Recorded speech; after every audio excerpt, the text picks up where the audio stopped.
너희가 먹을 것을 주라 라는 제목으로 하나님 말씀 증거하도록 하겠습니다. 오늘 우리가 읽은 본문 중에 마가복음 6장 37절에 보면 예수님께서 제자들에게 너희가 먹을 것을 주라 라고 말씀하십니다. 예수님께서 제자들에게 너희가 먹을 것을 주라는 임무를 맡기신 것은 이건 상식적으로 생각해 볼 때 말이 되지 않는 말씀이었습니다. 왜냐하면 예수님께로 모여든 이 수많은 사람들은 성인 남자들만 5,000명이 넘었기 때문입니다.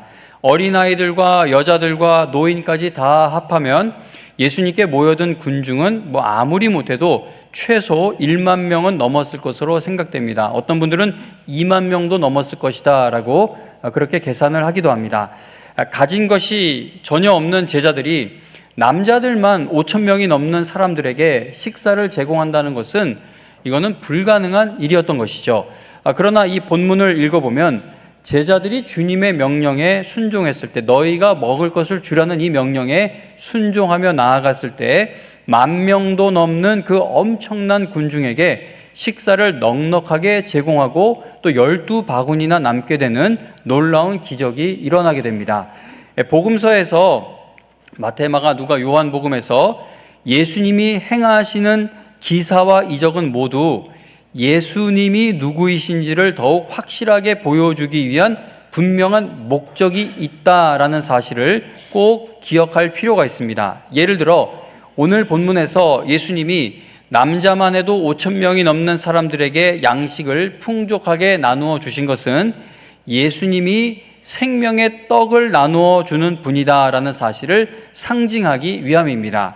예수님께서 행하시는 모든 기사와 이적은 예수님의 십자가 죽음과 부활을 통해 확실하게 명확하게 깨달아질 수가 있는 것입니다. 왜냐하면 모든 기사, 이적, 표적에 목적하는 바는 예수님을 드러내는 것이기 때문입니다.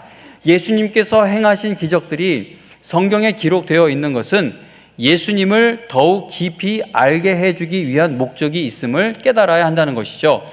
그러한 깨달음이 없이 예수님이 행하시는 모든 기사와 이적과 표적이 예수님을 알게 해주는 것이구나 라는 깨달음이 없이 예수님이 행하시는 놀라운 일들을 보면서 이 땅의 것을 풍족하게 얻게 되기를 바라게 되면 신앙에 매우 심각한 문제가 생기게 됩니다. 이 오병이어의 기적으로 알려진 이러한 말씀도 내가 하나님 앞에 요만큼 드리면은 하나님이 이만큼 주신다는 거구나. 어떤 그런 사업과 같은 어떤 장사하는 것 같은 거래하는 것 같은 것으로 본문을 이해하게 되면은 예수님을 바라보아야 하는 기적 속에서 예수님을 바라보지 못하고 땅의 것을 바라보는 심각한 문제가 발생하게 됩니다. 본문에서 예수님께서 행하신 놀라운 기적은 예수님께서 십자가의 죽음과 부활을 통해 이루어 주실 일을 예표하고 있는 사건으로 보아야 한다는 겁니다. 그리고 예수님께서 행하시는 일들을 볼 때에 또 한 가지 놓치지 말아야 할 것은 예수님께서 기사와 이적을 행하시는 과정에 쓰임받은 사람들이 있다라는 사실입니다. 보리떡 5개와 물고기 2마리를 가지고 남자들만 5,000명이 넘는 사람들이 풍족하게 식사할 수 있게 된 것은 오직 예수님만이 행하실 수 있는 능력이죠. 그러니까 이 남자만 5,000명이 넘는 사람들, 10,000명, 20,000명 넘는 이 사람들이 풍족하게 식사하게 된 것은 제자들이 예수님을 도와줬기 때문이 아닙니다. 이거는 오직 예수님만이 행하실 수 있는 능력입니다. 그런데 예수님은 이 놀라운 일을 행하실 때에 제자들을 이 일에 참여시키셨다는 겁니다. 하나님의 뜻과 계획이 이루어지는 일에 쓰임 받은 사람들의 이야기가 성경에 이렇게 기록이 되어 있는 것은 우리도 그들의 모습을 본을받아 하나님의 일에 쓰임받아야 하기 때문인 것이죠. 너희가 먹을 것을 주라는 예수님의 말씀에 제자들이 어떻게 순종할 수 있게 되었는지 한번 함께 살펴보겠습니다. 예수님을 만나기 위해서 남자들만 해도 5,000명이 넘는 사람들이 모여들었습니다. 그 많은 사람들이 예수님을 따라다니다가 이제 저녁 식사할 시간이 다가온 것입니다. 그러나 그렇게 많은 사람들에게 10,000명도 넘는 사람들, 어쩌면 20,000명도 넘는 사람들이었을 수도 있는데 그렇게 많은 사람들에게 음식을 갑자기 제공한다는 것은 불가능한 일이었습니다. 그래서 35절 그리고 36절에 보시면은 제자들은 예수님께 예수님, 이곳은 빈들이요 날도 저물어 가니 이 무리들을 보내서 두루 촌과 마을로 가서 무엇을 사 먹게 하옵소서라고 말씀을 드립니다. 식사 문제를 각자가 해결하게 하자고 예수님께 제안한 것이죠. 그러나 37절에 보면 예수님은 제자들에게 너희가 먹을 것을 주라고 말씀하십니다. 자기 먹을 음식도 없는, 지금 제자들도 먹을 게 없는 건 마찬가지일 거예요. 자기 먹을 음식도 없는 제자들 입장에서는 예수님의 말씀이 전혀 이해가 되지 않았습니다. 예수님은 실현 불가능한 일을 명령하고 계신 것입니다. 우리는 어떤 문제가 생기게 되었을 때 주변의 환경이나 다른 사람에게 책임을 넘기려 할 때가 많습니다. 이건 저도 포함이 됩니다. 예를 들어 이번 전교인 수련할 때 준비하는 과정에 있어서 너무 힘이 딸리고 벅차니까 이건 누가 이걸 안 도와줘서 그래, 누가 이것 좀 도와주면 안 되나, 이런 내가 게으르고 내가 실력이 부족하고 내가 못나서 못하고 있는 일을 자꾸 다른 사람 때문에 이렇다라고 책임을 떠넘기려는 그런 모습을 보였습니다. 이건 저뿐만이 아니라 우리는 어떤 해결 불가능한 일을 만나게 되었을 때 다른 것에다가 책임을 넘기려 할 때가 많습니다. 내가 이렇게 된 것은 환경의 문제이고 이 사람 저 사람의 탓이고 또 지도자 탓이라고 말을 하기도 합니다. 남자들만 5,000명이나 되는 사람들이 각자 먹을 것도 준비하지 않은 채 예수님을 따라다닌 것이기 때문에 저녁 식사를 하지 못하게 된 것은 아무 대책 없이 따라온 그 사람들의 잘못인 것이죠. 그들이 굶게 된다면 그것은 제자들이 책임질 일이 아니라는 겁니다. 제자들이 예수님께 예수님, 저 사람들이 계획도 없이 무조건 따라왔다가 도시락도 챙기지 않고 따라왔다가 이렇게 배고프게 된 것이니까 우리에게는 전혀 책임이 없습니다. 안타깝지만, 배고픈 건 너무나 안타깝지만 자기들이 알아서 먹을 것을 찾아야죠. 이건 저 사람들 책임입니다라고 그렇게 말을 할 수 있는 상황입니다. 그러나 예수님은 굶게 된 상황에 처한 것이 누구의 책임인지를 묻지 않으시고 대신 제자들에게 너희가 먹을 것을 주라고 말씀하십니다. 이제 제자들에게는 그 많은 사람들을 먹여야만 하는 책임이 주어지게 된 것입니다. 성경에서 하나님의 놀라운 역사가 이루어지는 일에 쓰임받은 사람들을 보면은요, 하나님께서 강권적으로 일을 맡기셨기 때문일 때가 많습니다. 물론 하나님께 먼저 간구해서 쓰임받은 사람들도 있습니다. 대표적인 예로 느헤미야를 보면은 예루살렘 성벽 재건이라는 시작하는 것도 불가능해 보이는 그 일을 위해 먼저 적극적으로 나서며 하나님 앞에 막 마음을 토해내며 기도를 하죠. 그래서 하나님께 결국 느헤미야가 쓰임을 받아 성벽 재건 사업이 완성되게 됩니다. 이렇게 먼저 하나님께 간구하여 쓰임받은 사람들도 있습니다. 그러나 모세와 같은 인물을 한번 생각해 보시기 바랍니다. 모세는 하나님께서 맡기시는 일을 계속 강하게 거부했지만 결국 그는 출애굽이라는 하나님의 크신 역사가 이루어지는 일에 너무나 귀하게 쓰임받게 됩니다. 교회 직분자분들 중에는 원래 직분 받을 생각이 전혀 없었는데 목사님이 계속 받아야 한다고 하도 받으라고 강권해서 직분을 받게 된 분들이 있습니다. 목사도 마찬가지예요. 어렸을 때부터 신학교 가겠다고 해서 그렇게 된 분들도 있지만 어떻게든 피해보려고 했는데 하나님의 강권적인 역사로 목사가 된 분들도 있습니다. 그런데 그런 분들이 교회를 지켜가는 일에 너무나도 귀하게 쓰임받는 경우를 종종 보게 됩니다. 그러니까 이것은 하나님의 놀라운 은혜인 것이죠. 제자들은 예수님을 따라다니는 거대한 군중들에게 음식을 제공해 주어야겠다라는 그런 생각을 가진 적도 없었고 그 일을 우리가 감당해야 할 책임이다라고 생각도 하지 않고 있었습니다. 그런데 예수님께서 예수님이 생명의 떡인 것을 상징하게 될 이 놀라운 기적을 이루시기 위해서 제자들에게 이 중요한 책임을 맡기셨다는 겁니다. 본문에 기록된 이 기적은요, 오직 예수님의 능력으로만 이루어진 일입니다.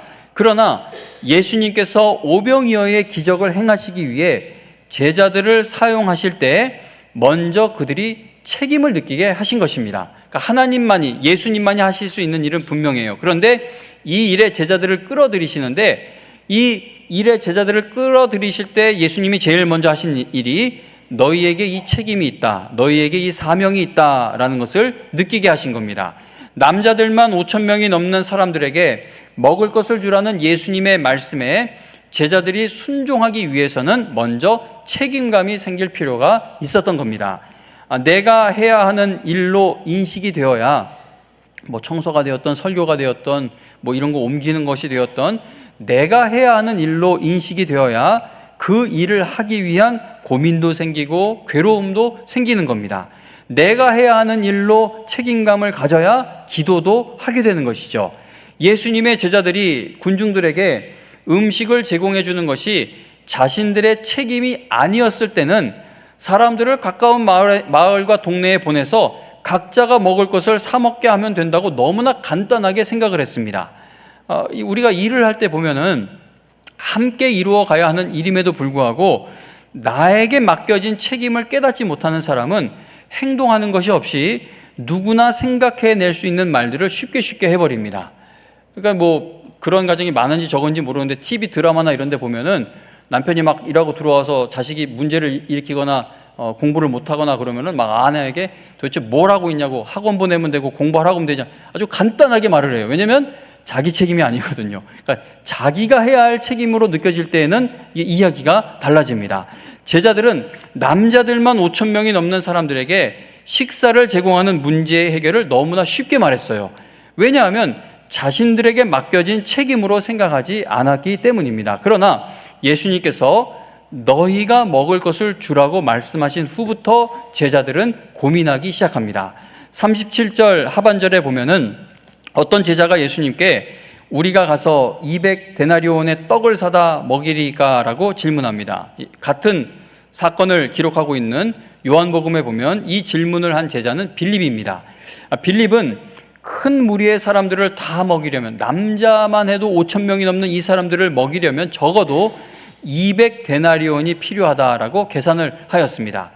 당시 하루 품삯이, 하루 노동 일하는 사람들의 하루 일하는 값이 1데나리온이었다고 합니다. 그러므로 200데나리온은 정말 큰 액수인 것이죠. 200데나리온을 오늘날의 가치로 환산을 해보면 뭐 1,000만 원에서 많게는 2,000만 원 정도 되는 것으로 생각해 볼 수 있습니다.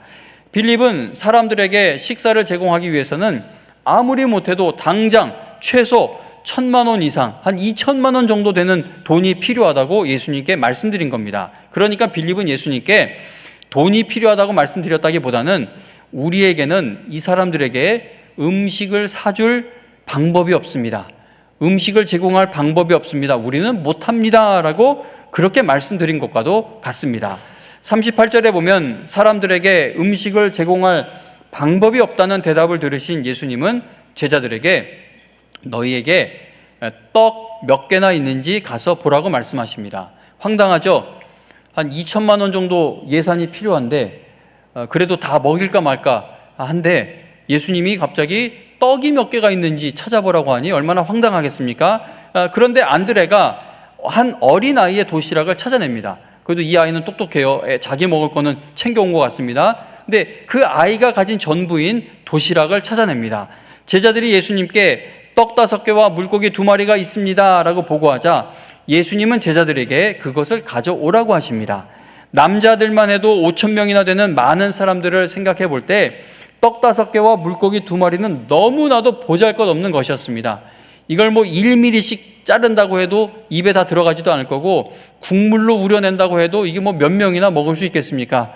이게 한 어린 소년에게는 너무나 중요하고 자기 한 끼 식사이지만 주님께서 쓰시고자 하는 이 일 앞에서는 참 보잘것없는 것이었습니다. 그러나 그 보잘것없는 것을 주님께 드렸을 때, 주님 손에 그것이 드려졌을 때 그 작은 것이 놀랍게 크게 귀하게 쓰임받게 되는 것을 우리가 봅니다. 우리가 나는 하나님께 쓰임받는 것이 불가능한 것처럼 생각될 때가 많습니다. 그래서 우리가 막 안타까워하는 게, 아이고, 내가 저만큼, 저 사람만큼 가지고 있으면 나는 더 헌금할 텐데, 내가 저 사람만큼 시간이 있으면 더 헌신할 텐데, 내가 저 사람만큼 똑똑하면 이 교회에 뭘 더 할 수 있을 텐데, 이런 안타까움을 가지고 계시는 성도님들이 생각 외로 많습니다. 우리가 나는 하나님께 쓰임받는 것이 불가능한 것처럼 생각될 때가 많습니다. 그런데 여러분, 사사기에 나오는 기드온을 한번 생각해 보세요. 하나님께서 이스라엘 백성을 구원하시는 일에 기드온을 쓰시려고 그를 부르셨을 때, 그가 하나님께 우리 집안은요 극히 약한 집안이고, 그리고 나는 그 집안에서, 내 아버지 집에서 가장 작은 자입니다 라고 대답을 합니다. 이 대답은 뭐예요? 만약에 집안이 빵빵했고 뭐 어떤 거대한 어떤 인맥이 있고 그랬다면 한번 해보죠 라고 했을지도 모르는 그러한 대답이죠. 나는 집안 자체가 약한데 그 약한 집안에서도 가장 작은 사람입니다 라고 하자, 하나님은 그 평범한 기드온에게 사람의 능력을 의지하지 말 것을 알려주신 다음 그를 사용하십니다. 하나님께서 기드온을 사용하실 때 그에게 적들보다 훨씬 더 큰 세력을 만들어주지 않으셨죠. 기드온이 벌벌 떨고 있는데, 너 저 사람, 저 적들이 무서워? 내가 더 큰 병력을 너한테 붙여줄게. 이렇게 기드온을 인도하지 않으셨습니다. 연약한 기드온은 300명의 병력만으로 13만 5천 명 가까이 되는 적과의 전쟁에서 승리하게 됩니다. 그가 400대 1의 싸움에서 승리할 수 있었던 것은 그를 부르신 하나님께서 그와 함께해 주셨기 때문인 것이죠. 하나님께서 모세를 부르실 때 그가 어떤 모습이었는지 잘 아시지 않습니까? 하나님께서 모세에게, 모세야 애굽에 가서 이스라엘 백성들을 인도해 내어라 라고 말씀하십니다. 그러나 모세는 하나님께, 하나님, 저는 본래 말을 잘하지 못하는 사람입니다. 저는 입이 뻣뻣하고 혀가 둔한 사람입니다 라고 말씀드리며 나는 절대 못 간다 라고 반응했습니다. 그러자 하나님께서 모세에게 내가 너의 입과 함께 있어서 할 말을 가르쳐 줄게 라고 약속하십니다. 그런데 모세가 또다시 오 주여, 보낼 만한 자를 보내소서라고 말씀드립니다. 그래서 하나님이 어떤 조치를 취하셨습니까? 모세를 달변가로 만들어서 보내셨습니까?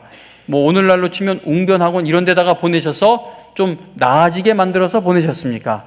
하나님은 그렇게 역사하지 않으셨죠. 모세의 혀가 이 둔한 것, 말을 잘하지 못하는 것, 입이 뻣뻣한 것, 그거는 그냥 그대로 두시고 대신 형 아론을 동역자로 붙여주시며 그보고 가라고 말씀하셨습니다. 떡 5개와 물고기 2마리가 전부인 사람이 떡 5,000개와 물고기 2,000마리를 갖게 되어야 하나님께 쓰임받는 것이 아니라는 것이죠. 하나님께 쓰임받는 것은 우리 능력에 달려있는 것이 아니라 하나님 능력에 달려있는 것입니다. 우리의 약함에 하나님이 강함이 되어주실 때 우리는 쓰임받는다는 겁니다. 떡 5개와 물고기 2마리를 가지고는 남자들만 해도 5,000명 넘는 사람들을 절대 먹일 수 없습니다. 그러나 보잘것없는 떡과 물고기가 주님께 드려졌을 때 하나님의 놀라운 일이 일어나게 된 것입니다. 떡 5개와 물고기 2마리밖에 없는 인생이어도 평생이 그랬고 내 남은 인생도 여전히 나는 하루하루 떡 5개, 물고기 2마리로 가는 인생처럼 보여도 하나님께 그 날마다의 나의 삶이 드려지면 날마다 쓰임받는 역사가 일어나는 것입니다. 원로 목사님이 이번에도 탄자니아 선교지에서 이루신 일들을 보여주시고 들려주시는데 너무나 많이 놀라고 또 감동을 받았습니다. 그런데 지난번에 말씀드린 것처럼 저도 막 전교인 수련회 뭐 여러 가지로 너무 바쁘니까 대충 봐요. 이건 비밀입니다. 그 대충 이렇게 보는데 대충 보는데도 감동이 이렇게 크게 오는 거 보면 엄청난 사역을 하고 계신 것이죠. 그런데 원로 목사님이 탄자니아 땅에 그 놀라운 일을 이루어 가시기 위해 지금 가지고 계신 것은 무엇입니까?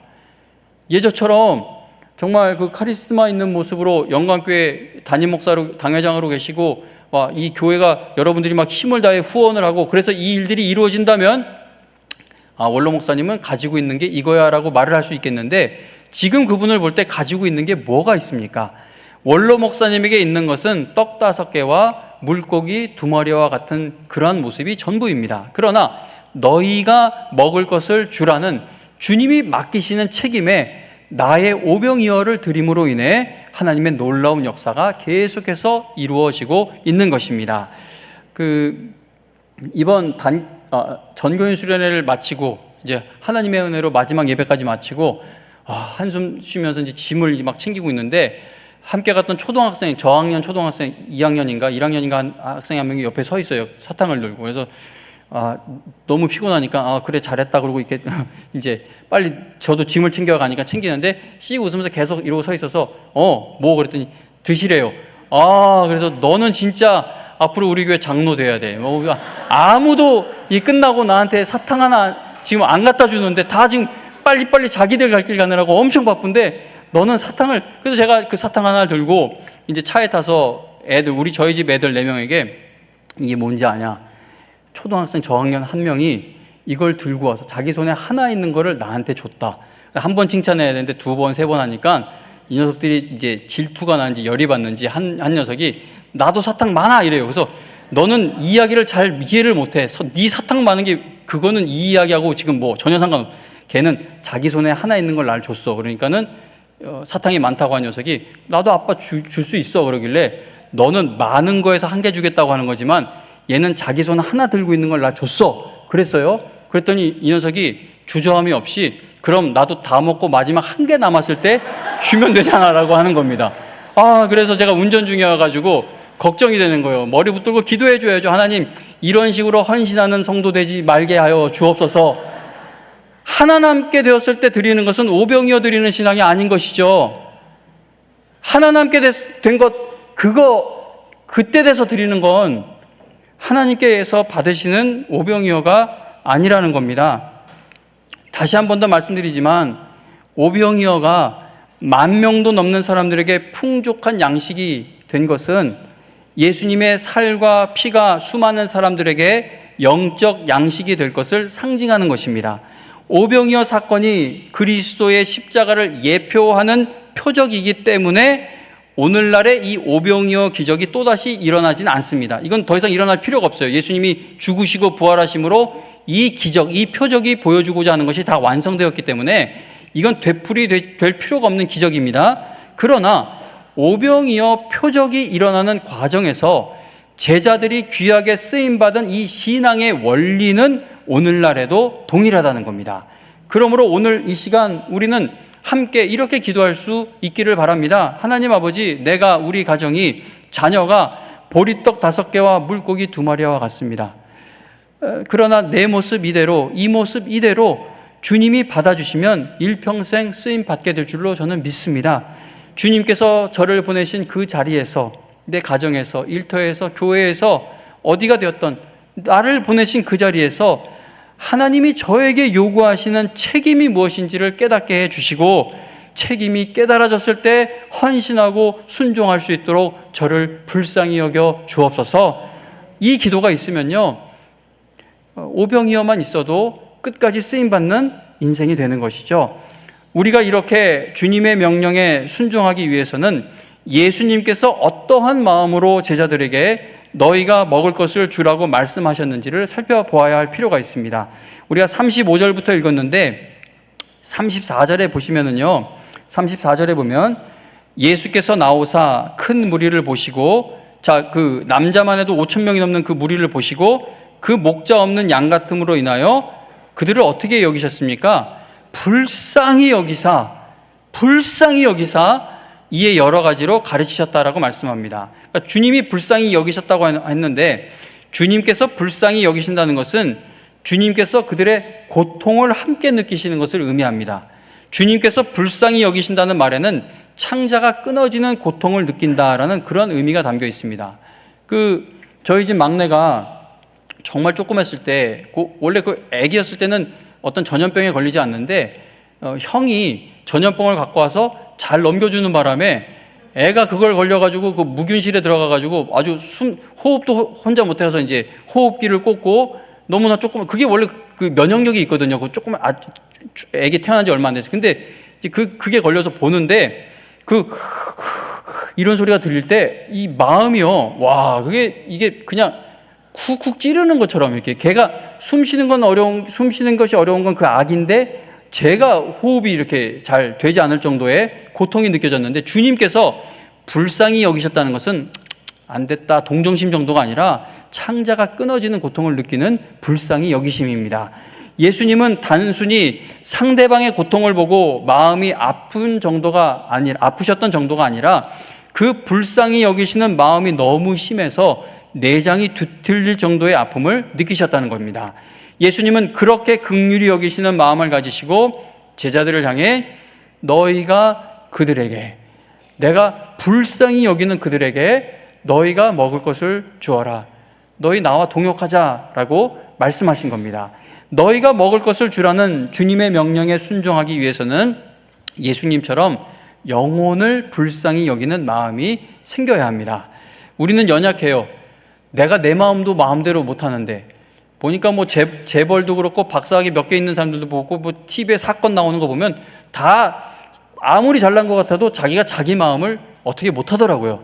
우리는 그렇게 연약한데 어떻게 우리가 한 영혼을 구원할 수 있겠습니까? 영혼을 구원하는 일은 절대 우리가 할 수 있는 일이 아닌 것이죠. 그러나 주님의 그 심정으로, 목자 없는 양들을 불쌍히 여긴 주님의 그 심정으로 내게 있는 떡 5개와 물고기 2마리를 주님께 드릴 때 하나님께서 우리를 끝까지 들어 쓰신다는 겁니다. 교회 어느 곳에서 어느 부서에서 헌신을 하고 계시든지 영혼을 불쌍히 여기시는 마음으로 헌신하면 여러분들의 헌신으로 하나님의 뜻이 이루어져 가게 될 것입니다. 식당 봉사하실 때에도 그 밥을 먹는 영혼들을 긍휼히 여기고, 교회 청소를 할 때에도 이 예배당에 앉아 예배드릴 영혼들을 긍휼히 여기고, 교사 직분 감당할 때에도 나에게 맡겨진 그 어린 영혼들을 긍휼히 여기고, 청지기 직분도 영혼을 긍휼히 여기고, 목사는 성도들을 긍휼히 여기고, 우리 성가대는 이 찬양을 듣는 성도들의 영혼을 긍휼히 여기고, 이렇게 영혼을 긍휼히 여기는 마음으로 우리에게 맡겨진 사명을, 책임을 감당해야 합니다. 영혼을 불쌍히 여길 때에 비로소 너희가 먹을 것을 주라는 내가 감당할 수 없는 주님의 명령에 담대히 순종할 수 있게 됩니다. 하나님께서 보여주시는 일에 책임을 느끼고 영혼을 불쌍히 여기며 드려지는 오병이어를 통해, 그 헌신을 통해 하나님이 이루어 가시는 놀라운 일이 일어날 수가 있다는 것이죠. 본문에 기록되어 있는 오병이어의 표적은 예수님 혼자서 충분히 하실 수 있는 일입니다. 떡 5개 물고기 2마리로 10,000명, 20,000명 되는 사람들을 먹이실 수 있는 능력이라면 뭐 굳이 제자들까지 동원하실 필요가 있습니까? 제자들 없이 예수님이 직접 하시면 더 막 칭찬받으시고 더 존경받으시고 더 능력을 뽐내실 수가 있으시겠죠. 이건 예수님이 혼자서 하실 수 있는 일입니다. 그럼에도 예수님은 의심하고 있는 제자들에게 강권적으로 책임을 맡기셔서 주님께 드려진 보잘것없는 떡 5개와 물고기 2마리로 남자들만 5,000명이 넘는 사람들을 먹이는 일에 그들이 쓰임받게 하셨다는 겁니다. 예수님께서 10,000명도 넘는 군중들에게 양식을 나누어 주시기 전에 먼저 행하신 기적이 있어요. 그러니까 우리 오병이어 기적은 그 남자만 5,000명 넘는 사람들, 10,000명, 20,000명 되는 사람들이 받아먹은 것만 생각하기가 쉬운데, 그 기적이 일어나기 전에 먼저 일어난 기적이 무엇이냐면 떡 5개와 물고기 2마리를, 즉 어린아이가 먹을 만한 1인분의 양식을 12제자에게 먼저 나누어 주신 것입니다. 자, 그런데 만일 제가요, 예수님께서 나누어 주시는 음식을 받는 그 제자들 중에 한 명이었다면 저에게는 여전히 두려운 마음이 컸을 것 같습니다. 왜냐하면 1인분의 음식이 12명에게 12인분으로 늘어난 것은 참 놀라운 일이긴 하지만 10,000명 넘는 사람들에게 나누어 주는 것은 여전히 불가능한 일이기 때문입니다.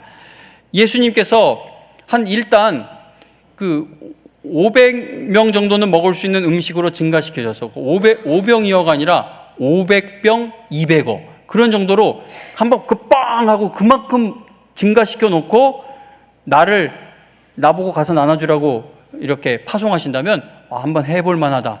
저 10,000명, 20,000명한테는 여전히 부족하지만 일단 이 사용할 수 있는 총알이 500개, 200개 있으니까 나가볼 만하다라는 생각을 할 수 있습니다. 그러나 나에게 1인분을 주시면서 10,000명도 넘는 사람들을 향해 나아가라고 하시니 그것이 얼마나 두려운 일이겠습니까?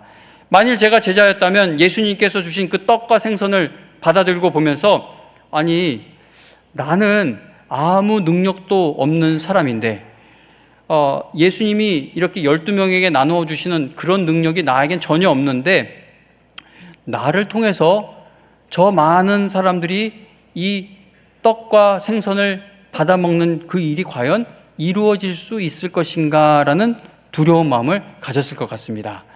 그러나 제자들에게 책임을 맡기신 예수님은 이제 받은 그 사명을 감당해야 하는 제자들을 10,000명도 넘는 사람들을 향해 파송하신 것이죠. 그리고 그 연약한 제자들을 통해 떡 5개와 물고기 2마리로 최소한 10,000명이 넘는 사람들이 모두 배불리 먹고도 12바구니가 남게 되는 하나님의 놀라운 역사가 일어나게 된 것입니다. 지난 7월부터 오늘까지 지금 40번째 설교 말씀을 전하고 있습니다.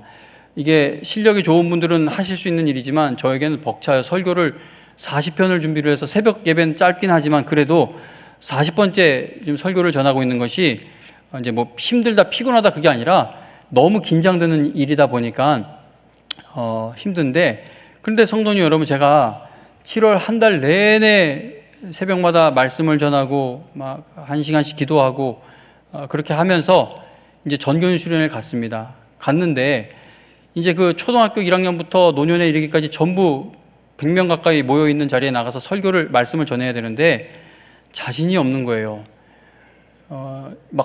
사람이 불신앙이 한번 이렇게 틈이 생기기 시작하면 온갖 부정적인 생각이 다 들어옵니다. 이제 설교를 하러 나가야 되는데 너무 자신이 없는 거예요.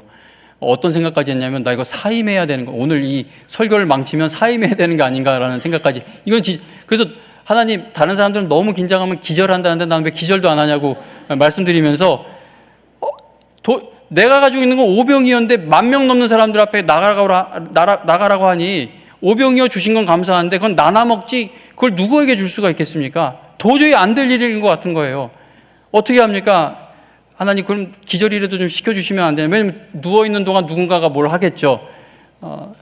정말 너무 무서워서 두려워서, 성도님 여러분, 그 수련회 기간은 하나님이 허락하신 것이고 하나님이 그들을 먹이라고 주신 기회인데 내 자신을 그 앞에다가 이제 서려고 보니까 안 될 것 같은 거예요. 나는 오병이어밖에 없는데 20,000명 되는 사람들을 어떻게 먹입니까?